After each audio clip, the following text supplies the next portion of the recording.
gitu. Kita langsung masuk topik utama. Bagaimana menaklukkan Scopus gitu kira-kira.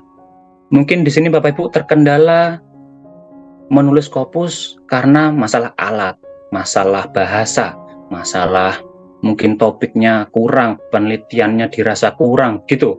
Benar? Atau ada yang mau tambahkan? Apa seperti itu Bapak Ibu? Kalau melakukan Scopus betul. seperti itu kira-kira? Betul. Nah, ini. Jadi sebenarnya di Rumah Scopus tidak memberikan sebuah ilmu baru, tapi kita memberikan tips dan triknya. Begitu.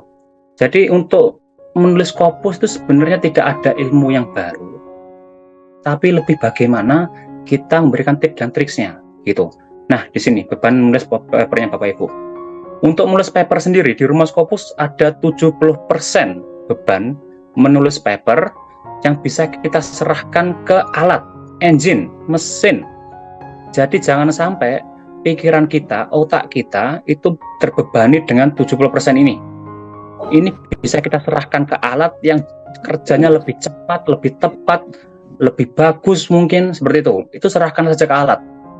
Pak Jo sering bilang itu jangan sampai Bapak Ibu merasa lebih pintar daripada kalkulator gitu kasarnya. Kalau kalkulator saja sudah bisa menghitung, jangan sampai kita kayak sok untuk menghitung cara cepat dan tapi padahal kalkulator bisa lebih cepat gitu. Jadi masalah seperti itu, jangan sampai otak kita terlalu kerja keras. Di Rumah Scopus ini cocok untuk orang yang malas gitu Pak Jo sering bilang. Jadi jangan sampai Bapak Ibu yang mungkin mohon maaf kalau terlalu rajin itu takutnya menghabiskan energi gitu. Jadi harus ada sedikit unsur malasnya gitu kira-kira. Nah, malas tadi itu silakan diarahkan ke 70% ini gitu. Nah, 30% sisanya baru kita pakai otak kita, pikiran kita, rasionalisasi kita. Itu baru dari kita sendiri, 30% saja. Nah, 70% sisanya bisa dikasihkan ke engine. Itu Bapak Ibu kira-kira. Nah, sedikit untuk apa-apanya 70% itu kita langsung masuk ke slide selanjutnya di sini. Nah, di sini ada 10 step untuk menulis paper. Yang pertama, kita bisa menentukan topik, judul, sama keyword dari paper yang akan kita buat nanti, gitu. Nah, silakan Bapak Ibu tentukan dulu topik yang ingin dibahas, judul yang ingin dibuat, dan keyword yang ingin dipakai. Gitu yang pertama. Nah, yang kedua, bagaimana menulis introduction, method, result, discussion, kesimpulan. IMRAT. Gitu. Berarti kalau nomor 2 dan 3 itu kita bicara tentang anatomi atau kerangka dalam paper, struktur dari papernya. Paper biasanya berisi dari introduction, method, result, discussion, sama kesimpulan. Nanti jika ada tambahan literatur review itu nanti bisa ditambahkan gitu. Tapi kurang lebih secara umum kita pakai metode IMRAT plus kesimpulan atau conclusion gitu. Itu yang fokus untuk bagaimana kita memakai otak. Nomor 1, 2, 3 ini fokus ke pakai otak kita sendiri, pikiran kita sendiri, gitu. Nah, untuk yang masalah engine, kalau di sini Pak Jo bilang itu stupid job. Ini bukannya Bapak Ibu yang stupid, bukan, tapi pekerjaannya, gitu. Seperti saya bilang tadi, jangan sampai pekerjaan ini diserahkan ke otak, kasihan, gitu. Kita serahkan ke engine saja, gitu kira-kira. Nah, untuk apa-apanya kita bisa 7 poin di sini. Yang pertama, menemukan referensi terbaik. Mungkin ada yang ngeluh susahnya mencari referensi, topiknya terlalu unik, jadi nggak bisa tembus-tembus kan referensinya sedikit. Nah, itu kita bisa serahkan ke engine. Itu yang pertama. Nah, yang kelima, itu ada translate, ada mungkin bahasa. Bagaimana kita merubah bahasa yang Indonesia tadi ke bahasa Inggris, karena kita ingin tembus Scopus, otomatis harus yang full bahasa Inggris. Bapak Ibu tidak perlu masalah, karena bahasa Inggris itu bukan bahasa pertama kita, bukan bahasa ibu kira-kira. Jadi kalau Bapak Ibu tidak mahir bahasa Inggris, itu wajar, gitu. Kita tidak mahir bahasa Inggris, itu wajar, karena bukan bahasa utama, bukan bahasa ibu kita, begitu kira-kira. Tapi di sini kita bisa serahkan ke engine saja.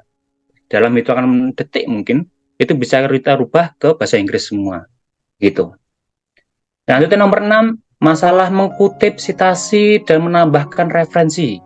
Jangan sampai kita ikut zaman dulu, kita mengutip secara manual, kita menuliskan daftar pustaka secara manual, kita buat kalaupun nanti di reject suatu revisi rubah lagi manual, jangan sampai seperti itu. Ini biasanya kalau sampai citasi atau daftar pustakanya itu manual, Takutnya saat Bapak Ibu nanti amit-amitnya kalau Terus, mungkin saat submit di jurnal ditolak, itu otomatis kita harus pindah ke jurnal lain. Di sana pasti punya style sama ketentuan berbeda gitu. Jadi kayak punya gaya selingkongnya masing-masing. Nah, itu repotnya adalah saat Bapak Ibu kalau manual, itu merubahnya juga pasti manual lagi, menghabiskan waktu lagi gitu kira-kira. Jangan sampai seperti itu. Nomor 7, membaca referensi. Saya yakin kalau Bapak Ibu sudah ketemu referensi bagus, topiknya sesuai, terus isinya juga menarik, saya yakin sangat tertarik untuk membaca gitu. Tapi silakan saat membaca referensi atau daftar pustaka itu atau paper yang Bapak Ibu ambil itu silahkan dibaca saat tidak menulis paper. Kalau Bapak Ibu menulis paper tapi malah membaca referensinya, papernya nggak jadi-jadi.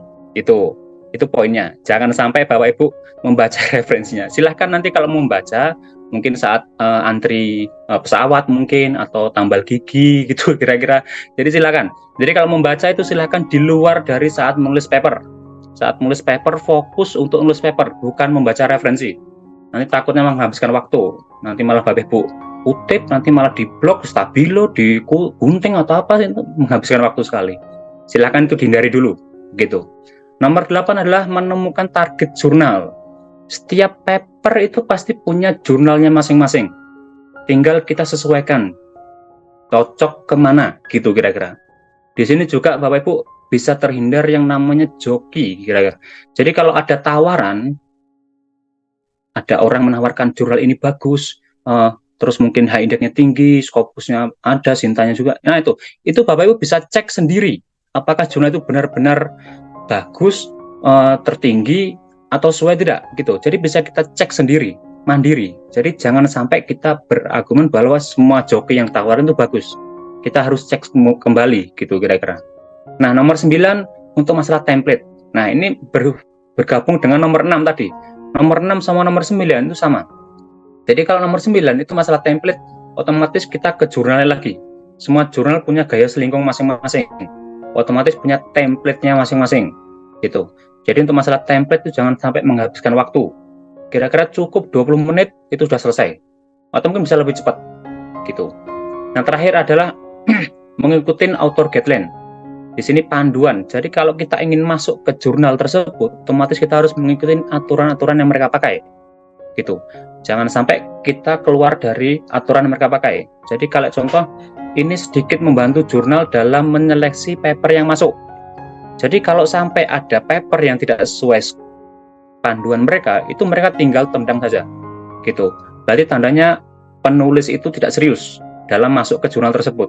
Jadi silakan diikuti benar-benar bagaimana panduan yang ada di jurnal tersebut. Nah, kita langsung masuk ke Smart Job yang pertama. Kita bicara topik sama judul dan keyword. Silakan Bapak Ibu, kalau mungkin sudah selesai penelitiannya, itu langsung dibuatkan. Oke, ini untuk tambahan saja. Saya coba di sini ke Word-nya saya di sini. Jangan sampai kita pertama bicara judul. Kalau judul itu jangan samakan antara judul penelitian dengan judul paper.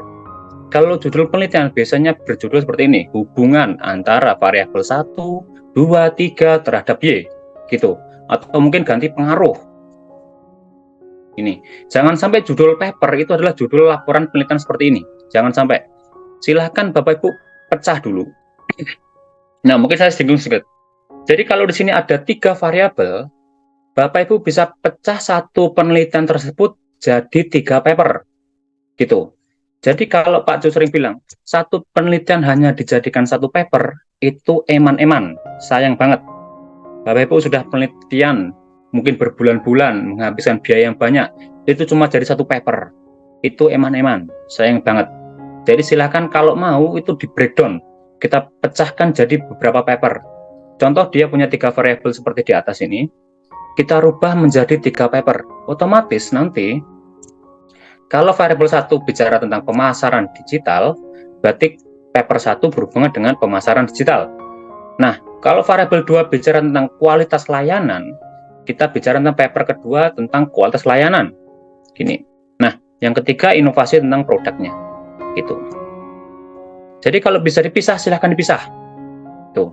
Nah, ini untuk Y-nya atau objeknya adalah kinerja penjualan. Oke.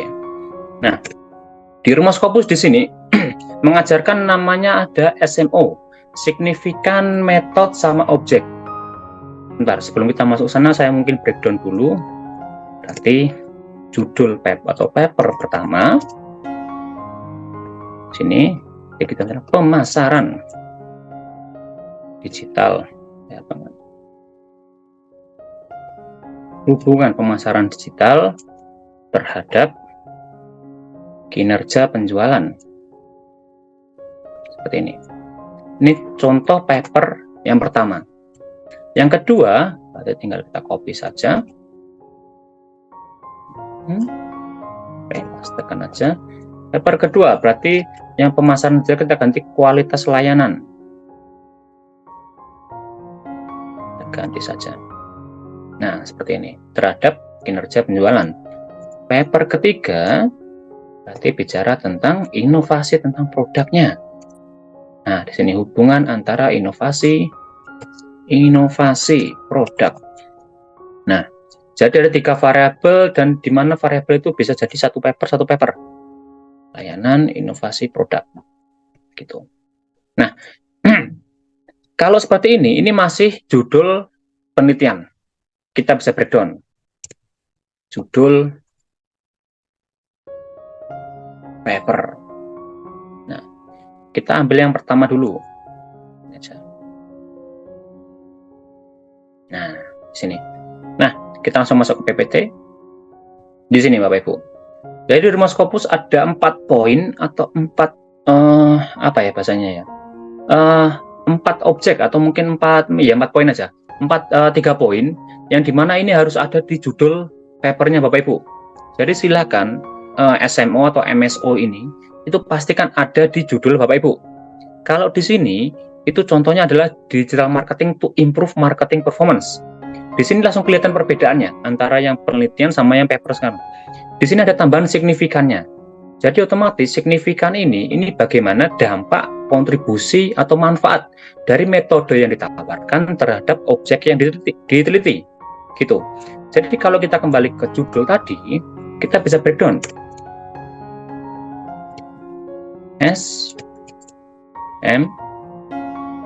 O-nya gitu. Otomatis kalau kita bicara signifikan itu terakhir. Kita metode dulu. Metode yang digunakan adalah pemasaran digital. Sini. Pemasaran digital. Alat atau mungkin temuan atau mungkin hal yang Bapak Ibu tawarkan gitu kira-kira. Itu metode dalam sebuah judul gitu. Objeknya adalah tempat atau apa yang Bapak Ibu teliti. Kalau di sini adalah kinerja penjualan, otomatis objeknya adalah kinerja penjualan. Itu. Nanti tinggal disesuaikan. Jadi kalau objek itu adalah apa yang Bapak Ibu teliti, apa yang Bapak Ibu ingin beri dampak, apa yang Bapak Ibu ingin beri manfaat, gitu kira-kira. Nah, signifikannya adalah manfaat dari metode yang Bapak Ibu tawarkan terhadap objek yang Bapak Ibu teliti, gitu. Apakah dia berpengaruh positif atau berpengaruh negatif, gitu. Jadi kalau di sini bicara tentang kalau signifikannya mengarah, signifikan positif, berarti kita bisa tambahkan signifikannya apa? Contoh, untuk meningkatkan. Jadi kita bisa tambahkan untuk meningkatkan atau untuk memperbaiki. Itu. Tinggal apa yang Bapak Ibu ingin tawarkan atau mungkin hasilnya, dampaknya apa gitu. Jadi silahkan, yang signifikan ini biasanya adalah dampak atau manfaat dari yang metode yang Bapak Ibu tawarkan gitu. Contoh kalau seperti ini otomatis nanti judulnya pemasaran digital sini untuk memperbaiki kinerja penjualan tuh. Nah, jadi saya mungkin rubah di sini namanya. Kita rubah jadi warna orange saja, merah aja. Untuk memperbaikinya saya rubah jadi warna hijau. Ini kinerja penjualan kita bisa tambahkan ini warna biru gitu kira-kira. Nah, di sini mungkin kelihatan bedanya. Yang awalnya dia hanya berubah seperti ini, hubungan pemasaran digital terhadap kinerja penjualan berubah jadi pemasaran digital untuk memperbaiki kinerja penjualan. kita bisa tambahkan, kalaupun kurang spesifik, tambahkan aja penjualan UMKM gitu, contoh itu bisa. Ini hanya keterangan saja. Jadi kalaupun ada tambahan biar lebih detail, biar lebih spesifik, tinggal tambahkan aja gitu. Kinerja penjualan UMKM atau perusahaan atau apa gitu kira-kira.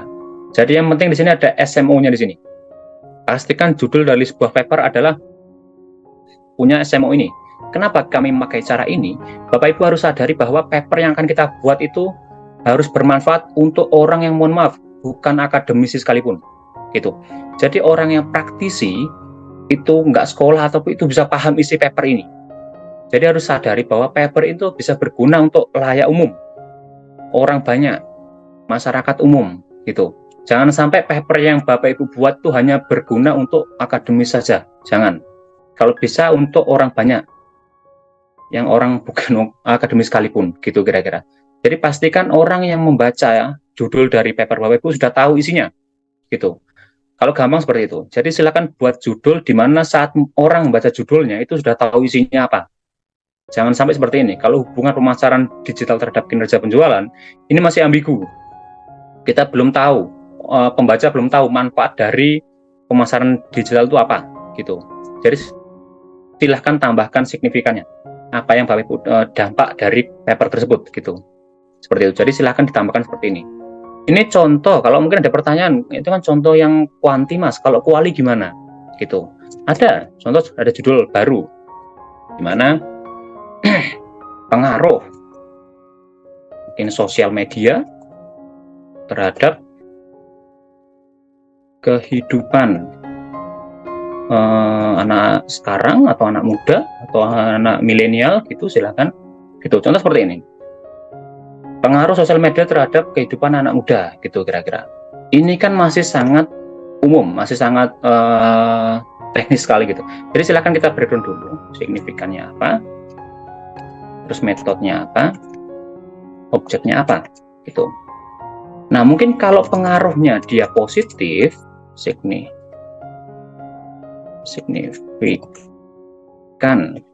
positif, berarti signifikannya adalah yang positif-positif. Jadi kita bicara tentang sosial media, terus kehidupan anak muda, gitu objeknya. Nah, ini apa? Kalau positif berarti apa? Untuk mengembangkan atau mengekspor diri atau malah apa ya berarti? Meningkatkan kualitas mungkin atau apa? Gitu kira-kira. Tapi kalau di sini signifikannya malah ngarah ke yang negatif, berarti otomatis kita harus cantumkan yang negatifnya itu apa, gitu. Ini apa? Membahayakan mungkin, membahayakan. Gitu.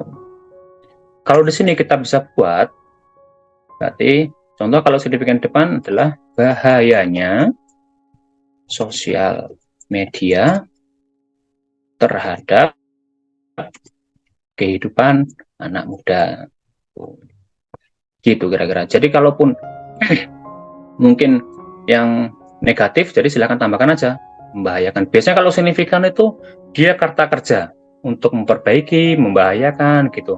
Tapi tinggal kita sesuaikan aja sesuai apa yang kita mau, gitu Bapak Ibu. Jadi kalau masalah judul kurang lebih seperti ini. Jadi silahkan Bapak Ibu cek kembali judul yang Bapak Ibu buat, apakah sudah punya 3 poin ini atau belum, gitu. SMO di sini, yang penting itu. Jadi yang jelas kalau orang lain membaca judul kita, mereka sudah tahu isi dari paper tersebut. Gitu. Tapi kalau mau lebih dalam, ya udah tambahkan ke dalamnya aja. Gitu kira-kira. Tapi untuk masa dulu seperti ini. Kita kembali ke materi selanjutnya. Apa tadi? Nah, ini dia.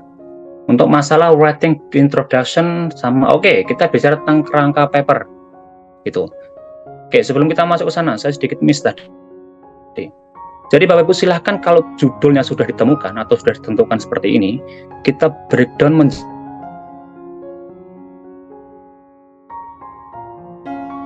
digital, otomatis dia nggak akan terlepas dari sosial media gitu. Jadi kita blok dulu, kita rubah translate Indonesia, kita rubah ke bahasa Inggris. Baca. Oke sudah. Tuh, ini berarti masuk ke poin berapa tadi? Nah ini nomor 5. Translating the manuscript. Tuh, berapa menit tadi? kita copy, kita translate, lalu kita rubah ke bahasa Inggris.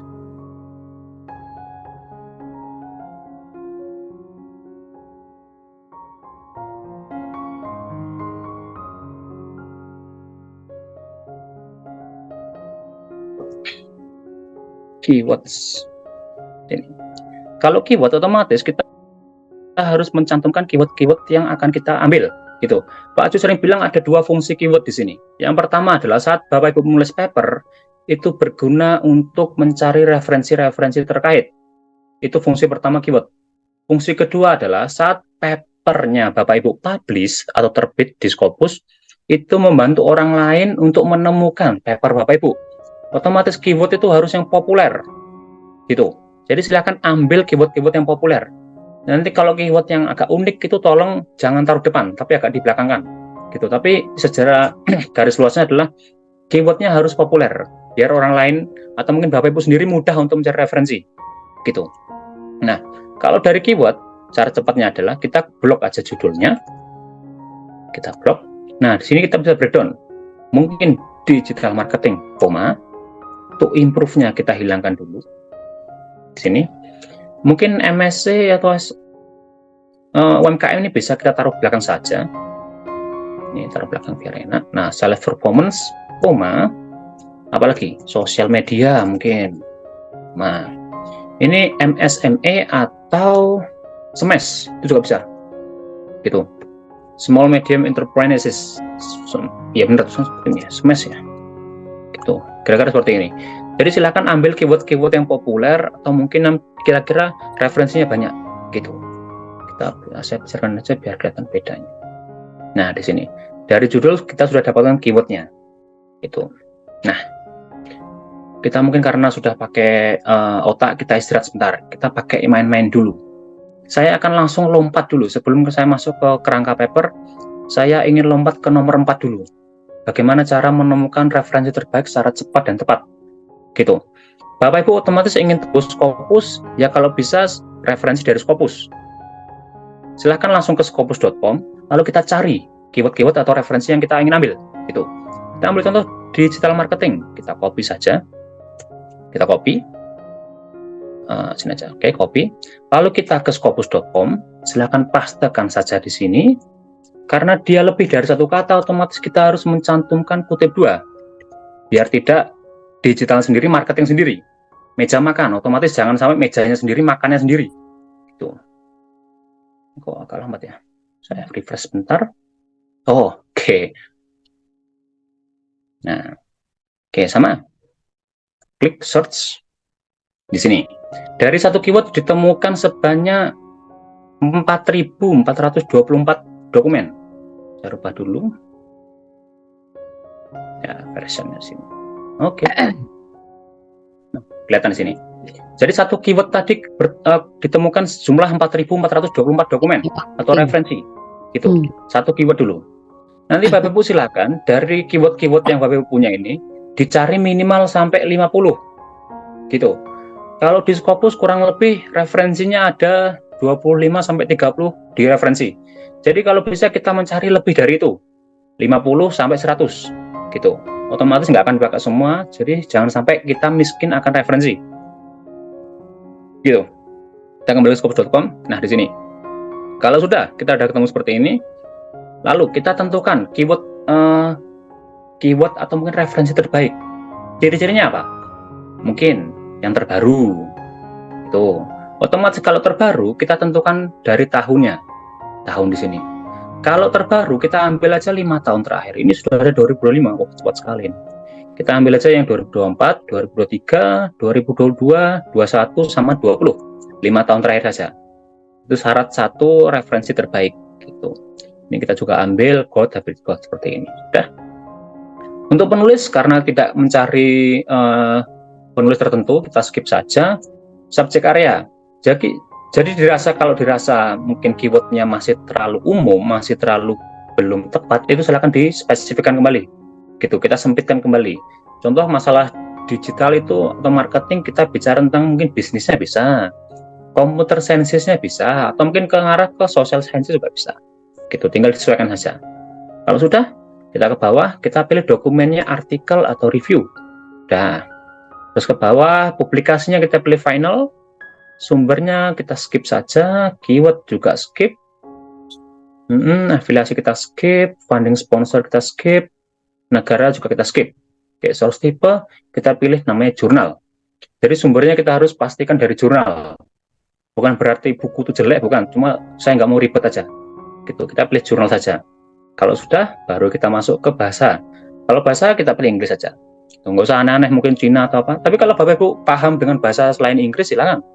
Gitu. Kalau saya agak susah, jadi saya Inggris saja, biar aman. Oke, kalau sudah limit tuh, dari 4.400 menjadi cuma 700, gitu. Jadi sudah sangat sempit sekali masalah digital marketing, sudah tahunnya 5 tahun terakhir, untuk paper saja, jurnal saja, dan bahasa Inggris saja. Gitu. Ini sudah tinggal 14 dokumen. Gitu. Iya. Nah, di sini kalau masih dirasa sangat umum, silahkan disempitkan kembali. Contoh, kalau masalah digital marketing, ini lebih ke apa? Mungkin Instagram, atau mungkin Instagram, atau mungkin apa? Twitter, atau mungkin X gitu, silahkan. Tinggal tambahkan aja. Instagram. Tuh, enter aja. Dari 700 tinggal 130. Berarti ini sudah sangat sempit sekali. Jadi kalau sudah sampai 100 atau 200 sudah sangat sempit sekali. Jadi keywordnya ada 2, digital marketing sama Instagram gitu. Nah, selanjutnya kita harus cek di mana. Oke. Nah, selanjutnya salah satu ciri dari referensi terbaik adalah banyaknya yang mengutip atau banyaknya citasi gitu. Otomatis kita harus urutkan berdasarkan citasi yang paling banyak. Klik aja. Nah, di sini sudah. Terus di sini Bapak Ibu bisa pastikan di sini ada poin nomor 7 tadi, membaca referensi. Di sini saya sedikit praktekkan bagaimananya jangan sampai membaca referensi di sini. Nah, caranya membaca paper atau membaca referensi adalah jangan dibaca. Pak Ju sering bilang cara bagus membaca paper atau membaca referensi adalah jangan dibaca. Bapak Ibu silakan klik di bagian soal abstrak di sini. Nah, dari paper-paper yang ditawarkan tadi itu akan muncul abstraknya di bawahnya. Nah, di sini akan muncul kuning-kuningnya. Nah, di sini ada kuning-kuningnya. Digital marketing, ada di sini marketing lagi, lain marketing lagi seperti itu. Jadi kalau ada kuning-kuningnya seperti ini berarti dari paper tersebut membahas tentang keyword tadi, gitu. Kira-kira seperti itu logikanya. Jadi kalau ada kuning-kuning di abstraknya, pasti di paper tersebut itu membahas tentang keyword tadi, gitu. Jadi silakan ambil aja referensi-referensi terkait yang mungkin ada kuning-kuningnya. Gitu. Kalaupun nggak ada kuning-kuningnya, silakan dicek di bagian judulnya. Gitu. Jadi kalau mungkin di abstrak nggak ada kuning-kuning, cek di judul. Di sini. Nah, di sini kita masuk ke materi tadi pertama, masalah judul. Dari judul kita sudah tahu isi paper tersebut, gitu. Jadi pastikan judul juga bagus. The Future of Social Media in Marketing. Cocok? Ambil. Terus nomor 3, ada kuning-kuningnya, ambil. Nomor 4, ada kuning-kuningnya, ambil. 5, ambil lagi, gitu kira-kira. 6, 7, 8, ambil mungkin sampai 10 aja, 9, 10. Gitu, nanti bisa kita lanjutkan setelahnya. Oke, kalau sudah kita klik bagian download, di sini, kita 10, oke, udah kita klik aja downloadnya. Gitu. Oh, udah itu 1, 2, 3, 4, berapa lagi tuh? Oh, masih ada. Oke, 2, siap. Nah, di sini ada muncul 2 full text dokumen, gitu. Jadi minimal ini mempermudah dulu. Tadi masuk ke finding best references. Kira-kira kalau Bapak Ibu masih kesulitan dalam mencari referensi, silahkan. Ini buktinya. Ini sangat mudah sekali mencari referensi. Ini sudah ketemu 2. Cuma berapa menit tadi? 5 menit aja, 5 menit aja dapat 2. Kita cek nomor 1. Nah, di sini ini sama, udah ini cuma minta dikunjungi, udah klik view PDF, kita download, kita pindahkan ke laptop kita, seperti itu. Nah, ini mungkin agak lambat jaringannya, gitu.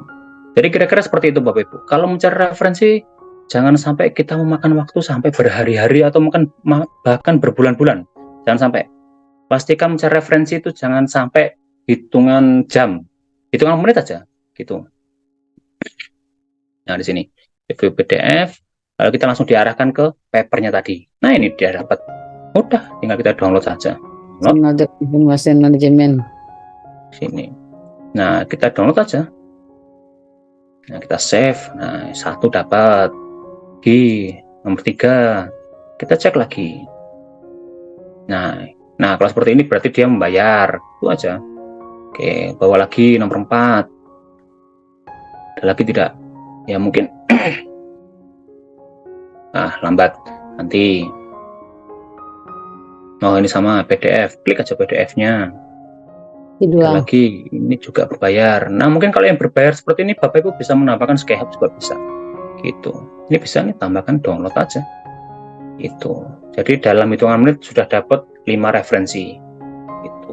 Kira-kira seperti itu. Jadi kalau referensi itu kalau bisa jangan sampai berhari-hari atau mungkin berbulan-bulan. Ini sudah dapat ini. Satu paper. Gitu. Ini mudahnya mencari referensi di Rumah Scopus. Gitu. Nah, oke, kita sudah mendapatkan referensi-referensi terkait dari Scopus gitu. Nah, sini Bapak Ibu. Jadi yang jelas kalau Bapak Ibu ingin tembus Scopus, pastikan referensi juga dari Scopus. Gitu, kalau bisa. Gitu. Jadi gitu. Jadi kalau Bapak Ibu ingin tembus Scopus ya kalau bisa referensi jangan sampai Sinta gitu. Sinta atau mungkin yang lain. Puler ataupun jangan. Iya, berarti ya dipertanyakan tujuan awalnya. Gitu. Ini di Scopus harus bayar, Kak? Benar. Gitu. Jadi silakan Bapak Ibu kalau memang di Scopus itu memang harus berlisensi. Sini saya pakai akunnya Pak Jo dan dia terafiliasi dengan yang kampusnya Malaysia. Gitu. Jadi memang kalau Scopus kalau bisa yang berbayar. Gitu Bapak Ibu. Gitu. Oke. Kalau bisa juga bisa kalau Bapak Ibu tambahkan ke Sign Direct mungkin. Gitu. Ini bisa tambahkan aja di sini. Digital marketing, udah di-search aja. Gitu. Ini free kok. Kalau ini free. Jadi jangan sampai membatasi Bapak Ibu dalam mencari referensi. Itu banyak cara, desain direct atau mungkin dari Mendeley-nya langsung, mendeley.com itu juga bisa. Gitu. Ambil aja digital marketing. Ya udah, tekan aja di sini. Nah, search ini juga banyak. Desain direct ada 4.000, udah sama. Ini tinggal view PDF udah dapat. Nah ini dapat. Ini juga Mendeley, ini juga sama. Ada masalah yang buku tinggal kita seleksi aja gitu, aman.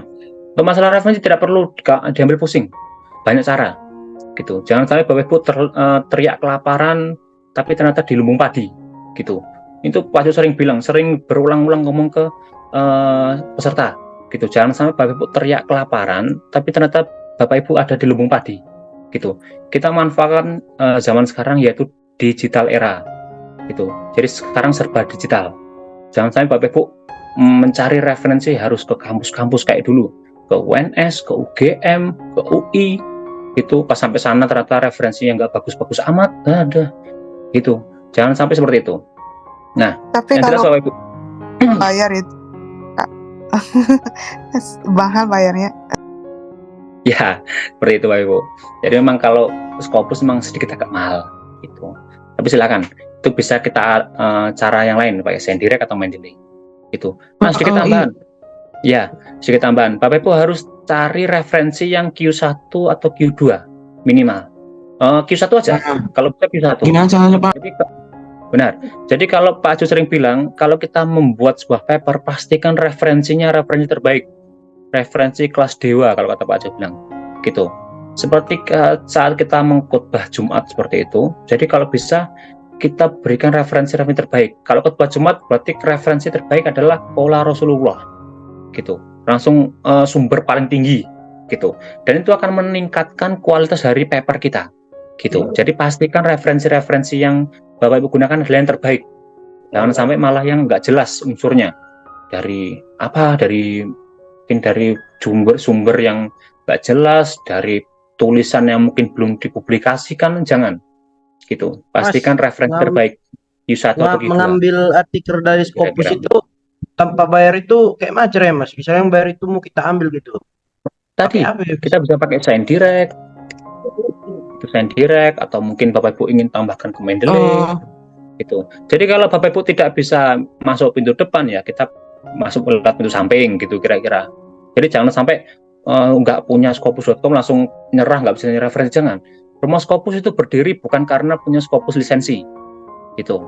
Jadi kami juga dulu pakainya cara Mendeley dan lain-lain gitu. Jangan sampai seperti itu. Jadi yang jelas jangan langsung biasanya begini, jangan langsung patah semangat karena nggak punya lisensi ini gitu. Yang jelas ini cuma alat gitu, cara mempercepat alat. Kalau nggak punya ya kita kayak kita nonton mungkin bola atau mungkin pertandingan apa gitu Pak. Jadi kalau nggak bisa masuk karena nggak punya tiket ya loncat atau mungkin naik pagar, naik pohon, atau naik tiang gitu kira-kira biar bisa lihat gitu Pak. Jadi memang kalau nggak punya lisensi ya agak kerja keras gitu aja kira-kira. Nah, oke. Baik Pak, izin Pak, kalau misalkan di Sign Direct nih Pak, bagaimana kita cara mengetahui indeksnya itu memang Scopus atau tidak Scopusnya Pak? Oke, sedikit tambahan. Nah, di Scopus kita bisa cek Bapak Ibu, apakah jurnal tersebut itu benar-benar Scopus atau enggak gitu. Contoh ini di sini. Nah, di sini adalah contoh judul clustering digital learning bla bla bla bla. Nah, jurnalnya atau sumbernya itu di sini, Helion ini. Ini kita copy. Kita pindahkan aja ke Scopus. Kita cek apakah dia benar-benar Scopus atau enggak. Gitu. Pastekan aja Helion. Open source. Nah, di sini. Ini ketemu Helion dan dia Q1. Gitu. Ada 82. Gitu. Ini Helion dan 2024 Elsevier dan dia Q1 82 gitu aja. Memang agak kerja keras, harus bolak-balik gitu memang, tapi ya gitu karena kita nggak punya lisensinya, jadi ya memang harus kerja keras muter-muter ya lewat apa gitu kira-kira Bapak Ibu gitu Bapak Ibu. Jadi kalau pakai Sign Direct atau yang Mendeley itu bebas gitu kira-kira. Q1-nya Mas di Lanjut dulu Mas. Ulang udah. Oke. Ulang. Lanjut Oke, dulu, nggak selesai. Ya oke. Mungkin nanyanya. untuk masalah pertanyaan kita di sesi terakhir aja ya, gitu. Nanti kalau masih ada waktu kita bisa tambahkan sesi tanya jawab gitu kira-kira. Saya sedikit lanjut ke materi dulu gitu ya. Ya ada yang terlalu semangat gitu Bapak Ibu. Mohon maaf. Jadi kita lanjut materi dulu. Nanti kalau masih ada waktu kita bisa tanya jawab gitu. Nah, di sini.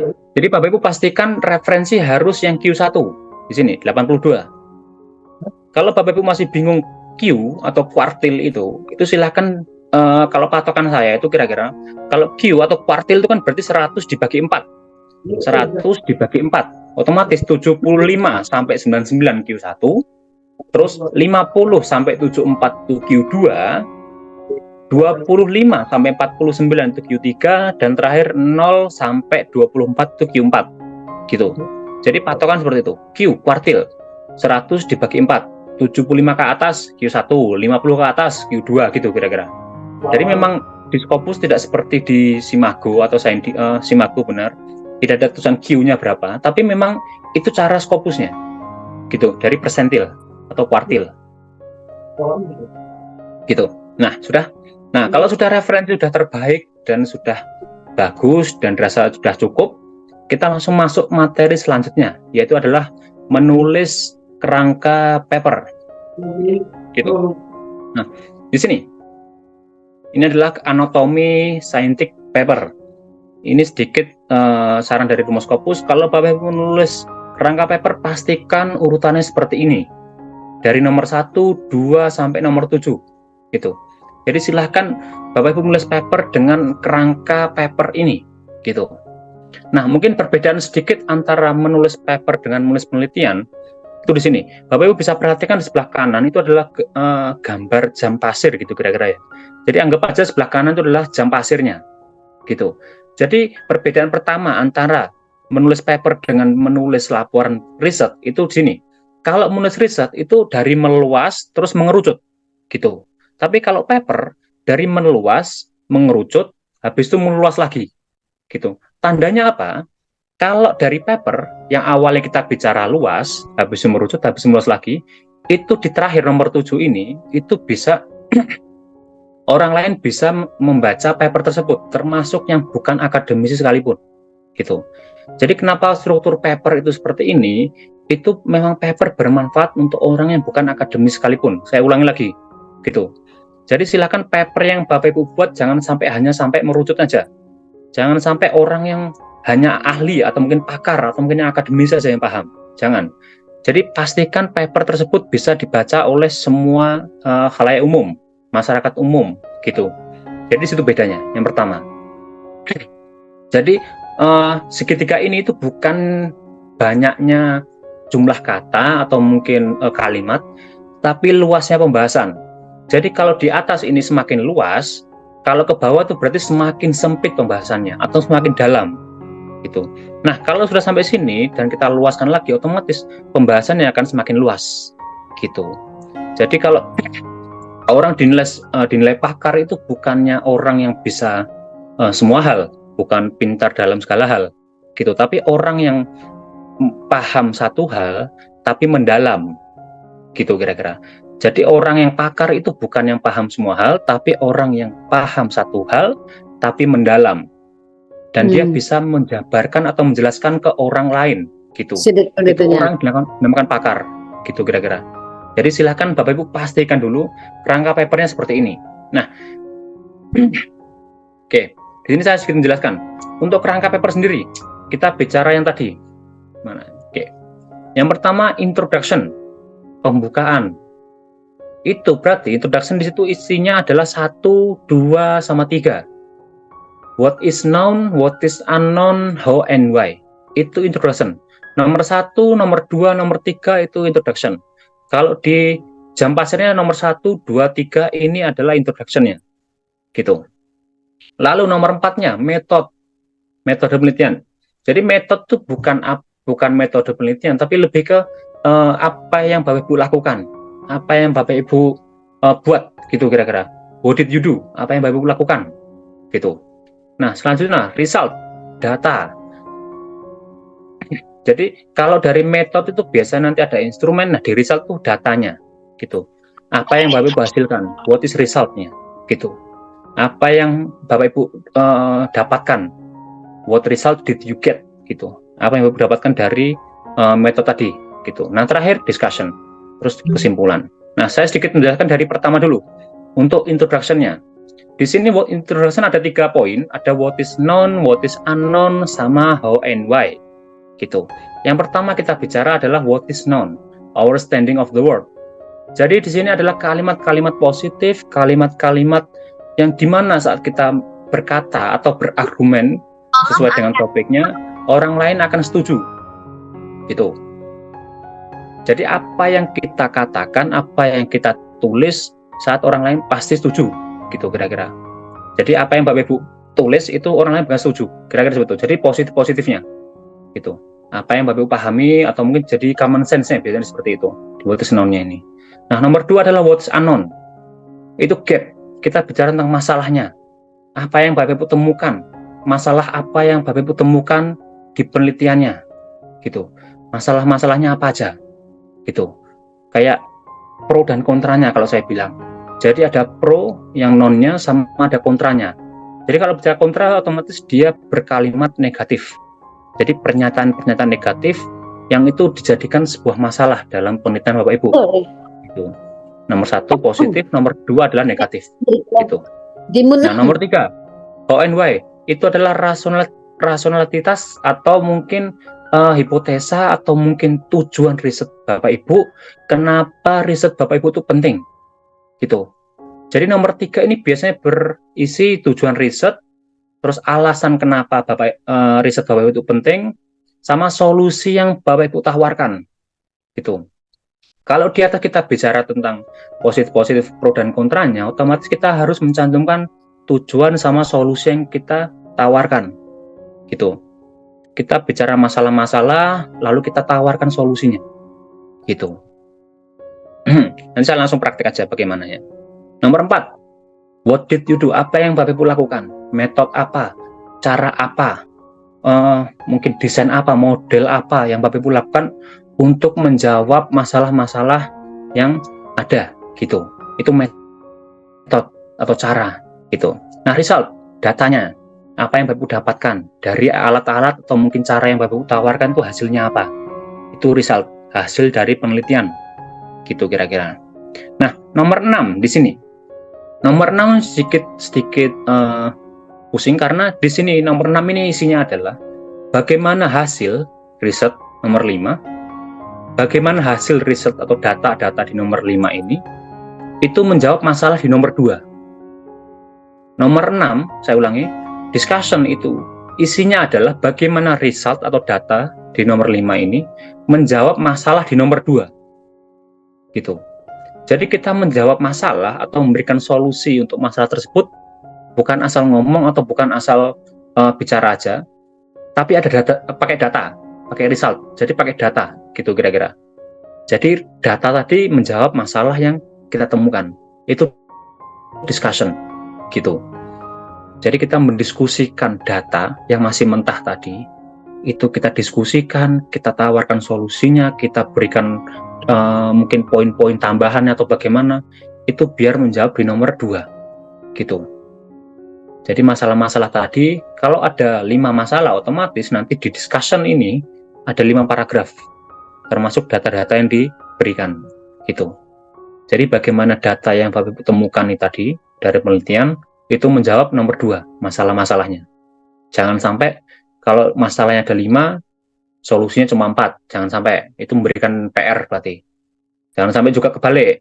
Di sini masalah cuma 3, solusinya ada 5. Nah, itu kan bahasanya ujuk-ujuk gitu. Itu siapa? Tiba-tiba kok ada solusi, itu masalah nggak ada. Kira-kira jangan seperti itu. Jadi kalau bisa, kalau punya 5 masalah minimal aja. Kalau punya minimal 4 atau 5 masalah ya kalau bisa di discussion ada 4 sampai 5 solusi gitu kira-kira. Jadi seperti itu. Jadi discussion seperti itu. Nah, terakhir adalah kesimpulan. What does this mean for us going forward? Manfaat, kontribusi dari riset Bapak Ibu. Tawarkan apa bentuk kontribusi, manfaat dari riset Bapak Ibu. Dari data-data di atas, menjawab masalah ini, masalah itu apa manfaatnya, kontribusinya apa, itu biasanya bisa berupa teoritis atau praktisi, gitu. Jadi bisa bermanfaat untuk teori atau akademisi sama orang yang praktisi, gitu. Silakan. Jadi ada 2, biasanya kesimpulan seperti itu. Jadi manfaat dari paper Bapak Ibu, itu kesimpulan. Jadi kira-kira biasanya kesimpulan itu menjawab dari tujuan riset. Tujuan riset Bapak Ibu apa? Apakah sudah terjawab? Dan alasannya kenapa? Dan manfaatnya apa? Gitu. Nah, di sini ya sedikit langsung loncat ke sini. Untuk introduction sudah selesai, kita bicara ada what is known, what is unknown, sama how and why. Jadi di pembukaan itu ada pro dan kontranya tentang masalah atau topik tersebut. Terus di nomor 3 itu adalah alasan kenapa riset Bapak Ibu penting, tujuan riset Bapak Ibu, sama solusi yang ditawarkan. Itu. Nomor 4, methods. Itu mendeskripsikan. Yang pertama, riset desainnya. Contoh, penelitian ini menggunakan pendekatan kuali, kuanti, atau mix method, itu gitu. Jadi kita menjabarkan apa yang kita lakukan. Gitu aja. Nggak perlu jabarkan. Kayak kualitatif itu apa, nggak perlu. Jadi kita jabarkan aja. Penelitian ini menggunakan penelitian kuali, kuanti, atau apa. Gitu. Udah cukup. Yang kedua, population and sample. Apa? Jadi kalaupun dari riset Bapak Ibu punya responden atau mungkin objek yang di mana, teman-teman, populasinya, contoh ada 1.000 orang di sekolah dasar apa gitu, itu kita berikan aja. Jadi kita jabarkan aja populasinya berapa, sampelnya gimana gitu. Nah, yang ketiga, instrumen riset. Instrumen riset berarti dia adalah alat untuk mengambil data gitu. Banyak alatnya, kayak observasi, dokumentasi, atau mungkin angket, atau mungkin apa gitu. Jadi instrumen itu alat untuk mengambil data, banyak hal. Banyak, jadi dokumentasi, observasi, mungkin ada wawancara atau apa gitu. Itu alat, hanya alat mengambil data, itu instrumen. Nah, kita masuk ke prosedur. Prosedur ini dari alat atau mungkin dari data yang sudah didapatkan dari instrumen tadi, itu diapakan. Jadi kalau prosedur dari data mungkin sudah diambil dari wawancara, observasi tadi sudah didapatkan, itu diapakan, dianalisis menggunakan apa? Triangulasi mungkin, SPSS mungkin, atau mungkin apa, bebas. Jadi tergantung Bapak Ibu, apa yang Bapak Ibu buat saat penelitian tadi gitu. Jadi silakan di prosedur itu dijabarkan urutan atau langkah-langkahnya, step-stepnya gitu kira-kira. Dari awal mungkin pengumpulan datanya bagaimana, terus diapakan, diolah pakai apa, terus dianalisis pakai apa gitu. Jadi kira-kira kalau bagian metode ini seharusnya sudah ada di laporan penelitian, tinggal dipindahkan saja. Itu metode. Karena metode itu biasanya tidak akan pernah berubah, gitu. Saat menulis paper, Bapak Ibu, saya yakin nggak pernah riset ulang, gitu. Karena kalau menulis paper itu bukan melaporkan hasil riset, tapi menjual ide, gitu. Jadi kalau di sini ini pastikan sudah by riset, sudah selesai risetnya. Gitu. Kita sudah tahu hasilnya apa, sudah tahu datanya apa aja gitu. Jadi memang kalau nulis paper tuh biasanya dia by riset gitu. Untuk metode pasti nggak akan berubah dan itu paling mudah dikerjakan. Oke. Nah, terakhir Rizal dikasih kesimpulan. Seperti saya bilang tadi seperti ini. Jadi pastikan dari awalnya mengerucut kita meluas gitu. Jadi awalnya pembahasan secara detail, secara dalam, secara rumit gitu, lalu sampai akhir itu meluas gitu. Jadi endingnya itu bisa diterima oleh banyak orang gitu kira-kira. Nomor 7 meluas gitu, dari awal